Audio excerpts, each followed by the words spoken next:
Today's talk is titled, There Are Also Musicians, to be delivered by Ken Reed Brown.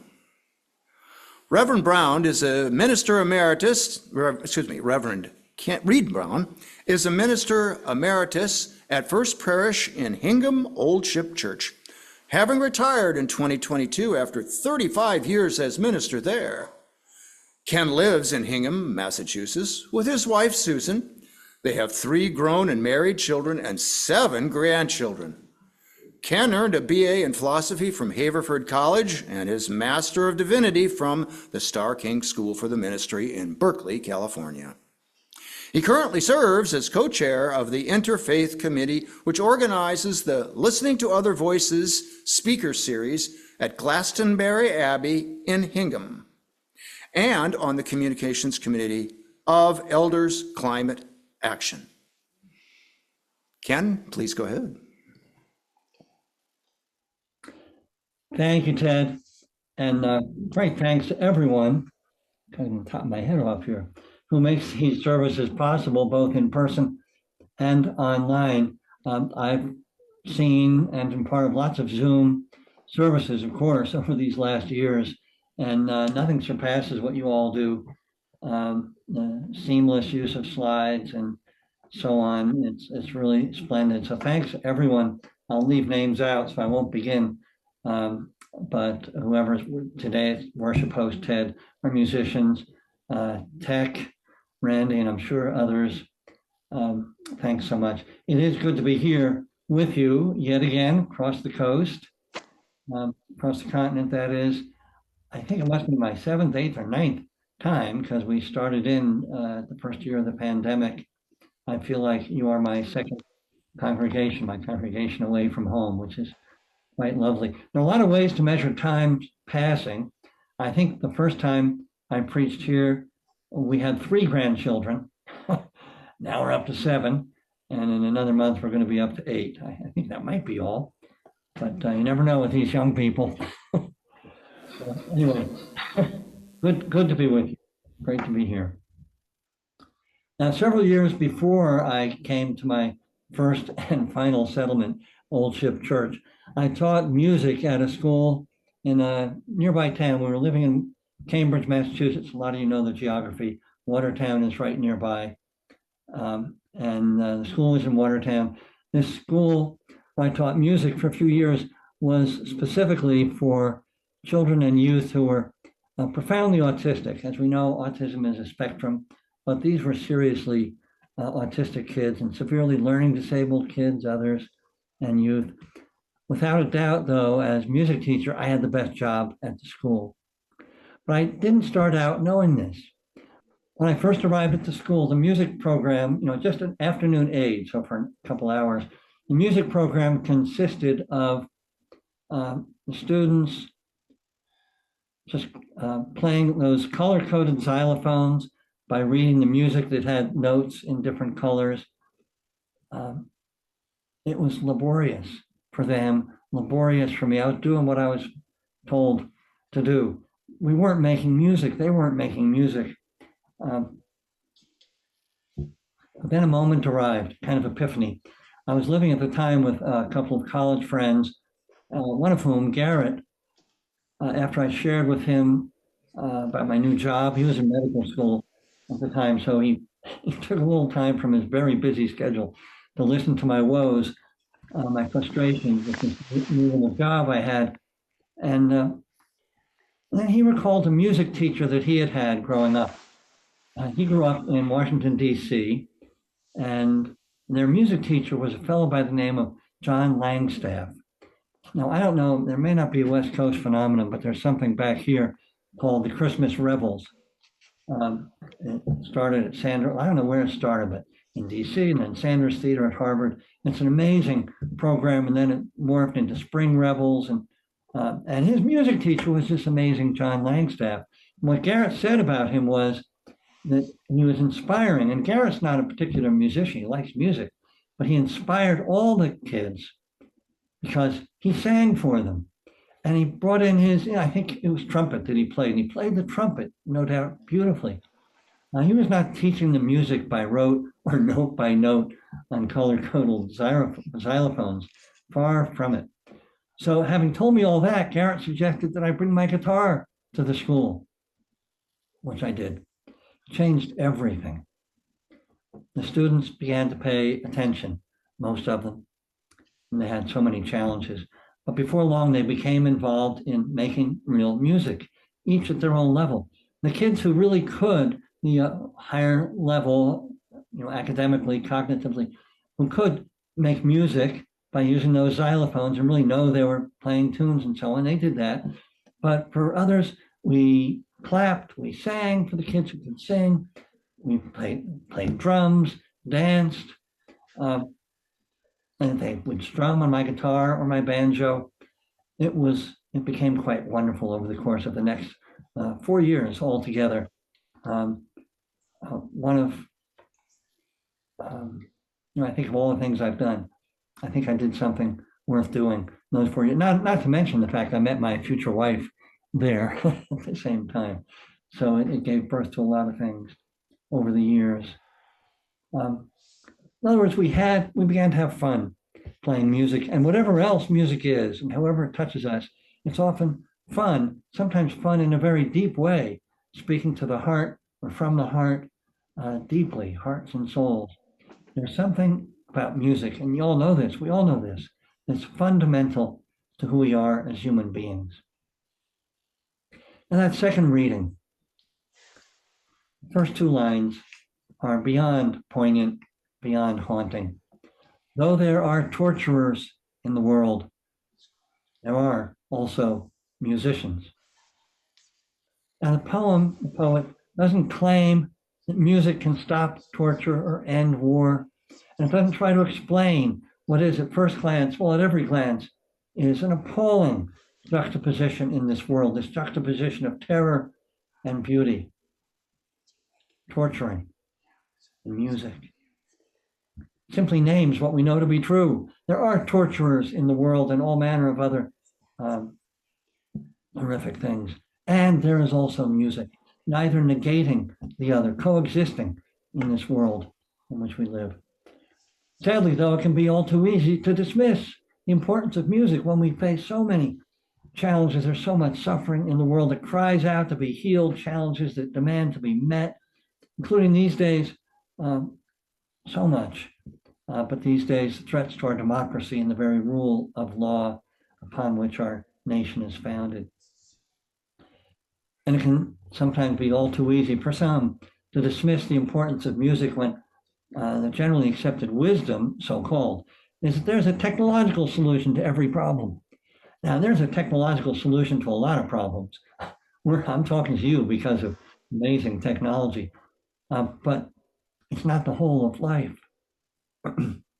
If we think that tech and math and science, that's everything, engineering, then we might begin to think that the humanities, including music, are nice luxuries that maybe we can't afford. Too many school districts have acted in that way, as we know.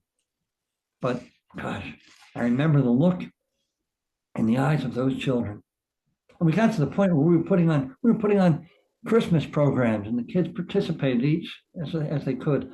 The look in the eyes of many or most of those children, and at those programs, their parents would see their kid, like any other kid, participating in a music program. The look of engagement and pleasure all those decades ago stays with me. Even joy that we saw. Maybe not quite all of them, but I think most, if not all. We could tell, looking, that music made a difference in their lives, far from an expendable autistic. Now, their challenges, by whatever names and diagnoses, which sometimes put people into these little categories there. Some of them were violent. All those challenges remained, but at the same time, music enriched their lives, maybe changed some of their lives.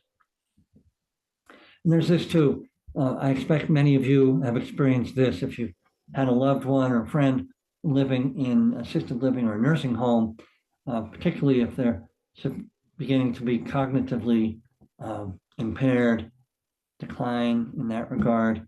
But we see the deep look of tranquility and pleasure that comes over them.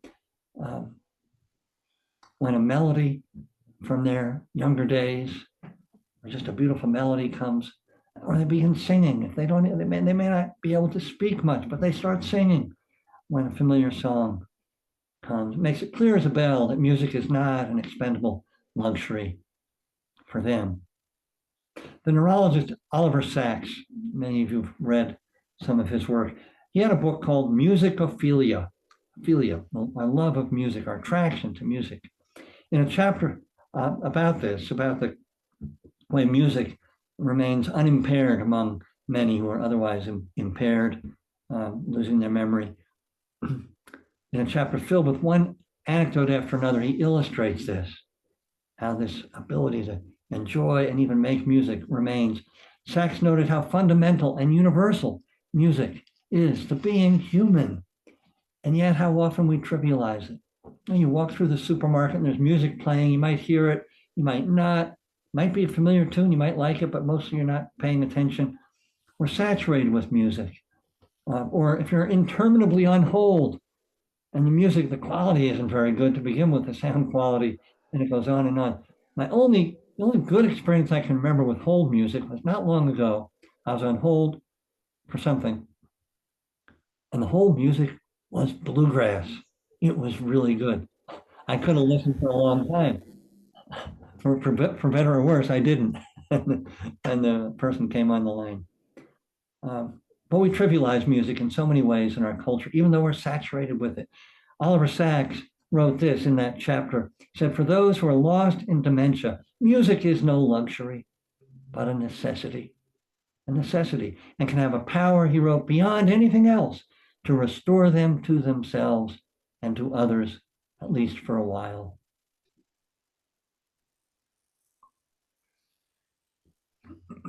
I surely remember this when my mother was in that circumstance. But doesn't music do this for all of us? Don't all the arts have this power? But somehow music in particular, they're not luxuries, but necessities, not in the way that you can't physically survive without food and water for long, but spiritually. What would the world be like without music? Mary Oliver has a great line, the poet Mary Oliver, you know her, said, what would the world be like without music, without running streams, or without dogs? Yeah. But music for sure. I wouldn't want a life without dogs either, or running streams. Anyway, we know how important music is, restorative, even redemptive for all of us. Haven't we all experienced, one way or another, the saving power, we might not use that word, of music? When I was a camp counselor, even longer ago than I was teaching music, I was 19 years old, one of the summers. And I can't remember why. I was having a tough summer. I was kind of down, depressed. I was up in the upstate New York. And one evening, a bunch of us who had the night off went to the Saratoga Center for Performing Arts to hear the band. Most of you remember the rock group, the band. Oh my goodness. Songs that I knew, the songs that I didn't know, the harmonies, the power of the music. I left in an utterly different frame of mind and spirit. Healed, I don't know, inspired, redeemed, call it what you will. I felt a whole lot better after the concert. And sharing it with others, with other counselors, including my brother, who was also my best friend. In more recent years, I've helped many a family plan a memorial service. You've been part of memorial services, I'm sure, most or all of you. And in planning a service, music is, of course, essential.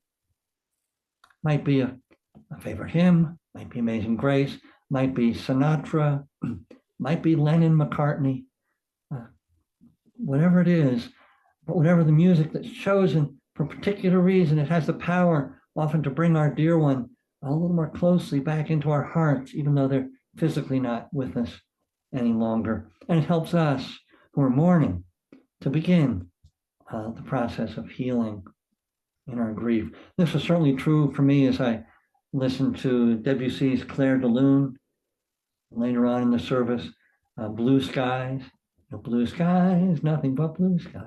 Two of my mother's favorites that were played at her service.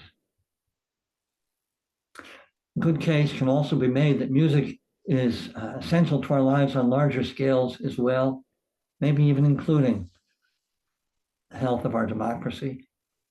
And Pete Seeger, remember Pete Seeger? He died about 11 years ago. He certainly believed in the transformative power of music for individuals. He sung for kids all the time, but he sung for all kinds of groups. He came to my college, Haverford College. He believed that it was transformative for individuals, for groups, for nations. During the 30s, for the planet for that matter, during the 30s and 40s, he and the Weavers and others sang union songs at union gatherings to inspire the workers and the organizers. Then civil rights, of course, and peace songs in the 60s, 50s, and 60s. And then sailing on the sloop Clearwater and the Hudson River to try to save the Hudson, singing songs that are in celebration of the threatened beauty of this earth we share. But can we imagine the civil rights music? Excuse me, can we imagine the civil rights movement without "We Shall Overcome"? Song we need now, need once again to sing together, just as civil rights marchers sang it crossing the Edmund Pettus Bridge and in so many other places all those decades ago. I was at All Souls Church in New York visiting one of our kids on MLK weekend, so it's the day before the inauguration, and among all the other things that we sang and the words we heard from Dr. King and so on, we sang beautiful sanctuary, maybe 200 people. We sang "We Shall Overcome." I could barely get through it without the tears. It's so important to remind us of the power of community. And singing can do that. Remind us that we're together.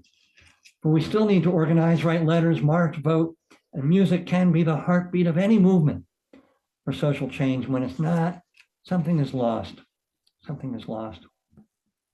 Years ago, I don't know, 10 or 15 or so years ago, I was in Washington, D.C. on the Mall for a climate change rally with a bunch of youth and adults from our church. And my old friend Garrett Blanchette, who lived near D.C., he came as well. We stood in the freezing cold, ironically, freezing cold February weather, listened to inspiring speeches, informative speakers. They were good, but there was no music. And we were never invited to sing, which would have warmed us up, among other things, but it also would have inspired, would have helped mobilize us, lifted our spirits. I was grateful that at the recent Hands Off rally in Boston, I don't know how many of you went to rallies out your way, but there was music at Boston City Hall. We were invited to sing. Not a luxury. It makes a difference. It lifted our spirits. It reminded us that we're all in this together as we do what we can. So yes, there are also musicians, and we ought to be mightily grateful that there are also musicians as well as artists of all kind in this world, this country, right here, right where you are this morning. Now, music can be, and sometimes has been used to stir up extreme passions of dangerous nationalism, militarism, dividing rather than uniting. Music is used to encourage us to buy stuff we really don't need. But music mostly uplifts, inspires, heals. It's not incidental that it does this. Each Sunday, here where you are, and just about every house of worship, everywhere of every faith, music enriches worship. A gift, whether, as some would say, a gift from God or the gods and goddesses, as many traditions do affirm, or simply from our human hearts, a gift from our hearts to share with another. When we sing the Psalms, and we heard a contemporary translation of one of the Psalms were originally meant to be sung. Now, some of them were Psalms of joy and praise, as we heard. Others were Psalms of lament, like the other poem. They were not noticing the suffering, the oppressors, and so on, but they were also singing of joy, singing of the blessings and praise. But whatever our theology, whatever we are doing musically in worship, whether listening to or making it, it does have the power to heal our spirits if healing we need, to inspire us if inspiration we need for the days and tasks to come, to remind us and help us feel the unity of our community and indeed of all life. Music, restorative, redemptive, inspiring, returning to ourselves, our fundamental humanity.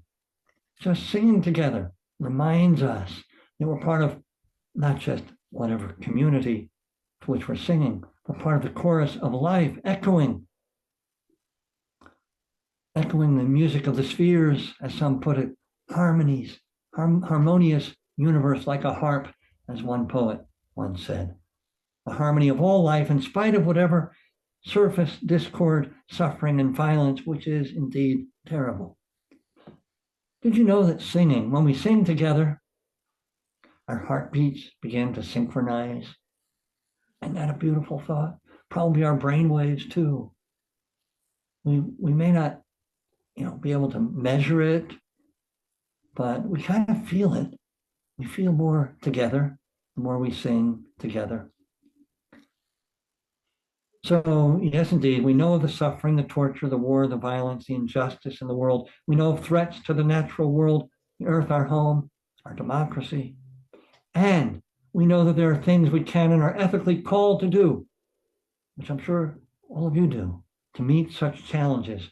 Yet are we not all the better able to meet whatever the challenge in our lives, in our nation, in the world, on the planet, when we've been reminded of who we truly are, often through music, reminded that we are indeed part of one chorus of life, including the birds outside our windows and certainly one another, one chorus of life and love in spite of everything else. And this means all the better able to bring to those around us, to the life we share, measures of healing and harmony as we go about our days. So it is, and so may it always be.